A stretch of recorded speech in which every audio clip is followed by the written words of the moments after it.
পূর্ব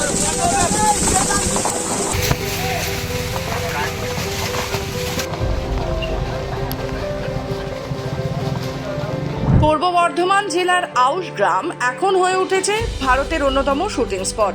ভাঙা জমিদার বাড়ি, ঘন শালপিয়ালের জঙ্গল, আদিবাসী গ্রাম এবং লালমাটির পুকুর এই অঞ্চলে সৌন্দর্যকে এক অনন্য বৈশিষ্ট্য দিয়েছে, যা চলচ্চিত্র নির্মাতাদের আকর্ষণ করছে। সম্প্রতি এখানেই শুরু হয়েছে বাংলার অন্যতম বিগ বাজেটের ছবি রঘু ডাকাতের শুটিং, যেখানে প্রধান চরিত্র রঘু ডাকাতের ভূমিকা অভিনয় করছে দেব। আদুরিয়া ঘন জঙ্গল, কালিকাপুরের ভাঙা জমিদার বাড়ি এবং আশেপাশের প্রাকৃতিক দৃশ্যের মিলিত সৌন্দর্য এখানে শুটিং এর জন্য আদর্শ জায়গা তৈরি করেছে। দেবের রঘু ডাকাত চরিত্রে ঘোড়া চালানোর দৃশ্য এখানেই শুট করা হচ্ছে, যা দর্শকদের দৃষ্টি আকর্ষণ করবে। শুটিং এর জন্য একদিকে যেমন বিশাল বাজেট এবং তারপরে দেব দর্শনের কারণে প্রচুর ভিড় জমে গেছে এখানে।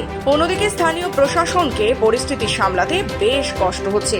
এই এলাকাটি কেবল টলিউডের জন্য নয়, বলিউড এবং তামিল ছবির শুটিং এর জন্য আকর্ষণীয় হয়ে উঠেছে। কালিকাপুরের জঙ্গল, মৌখিরার টেরাকোটা মন্দির এবং আদুরিয়ার ঘন জঙ্গল, এই সমস্ত স্থানের সৌন্দর্য অনেক পরিচালককেই এখানে শুটিং করার জন্য প্রেরণা যোগাচ্ছে।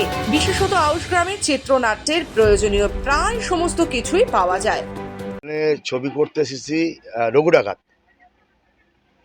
এখানে কেন বেছে নেওয়া হলো জঙ্গল? এখানে বেছে নেওয়ার একটাই কারণ হচ্ছে জঙ্গলটা হচ্ছে খুবই ভালো, আর তারপরে হচ্ছে প্রশাসন খুবই ভালো, মানে প্রচণ্ড হেল্পফুল।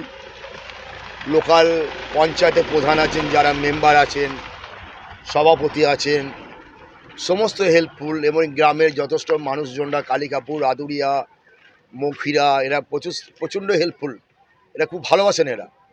আর বারবার আমাকে আদুরিয়া টানে। আমার তো ইলামবাজারের জঙ্গল আছে বাড়ির কাছে, কিন্তু তার সত্ত্বেও এখানে যখন ডিরেক্টর বলেন যে আমি শ্যুট করব, তখনই আমি বলি যে আমরা চলুন আদুরিয়া যাই। আদুরিয়া আজকে যেমন রঘু ডাকাত করছি, আমার পাশে আর একটা ইউনিট চলছে, যেটা হচ্ছে আমরা রক্তবীজ 2, শিবুসল ডাক্তার আছে শিবুসল মুখোপাধ্যায়, নন্দিতা রায়। ওখানে আছে আপনার আছে আমাদের আবির চট্টোপাধ্যায় আছেন, অঙ্কুশ হাজরা আছেন, এসব চলছে।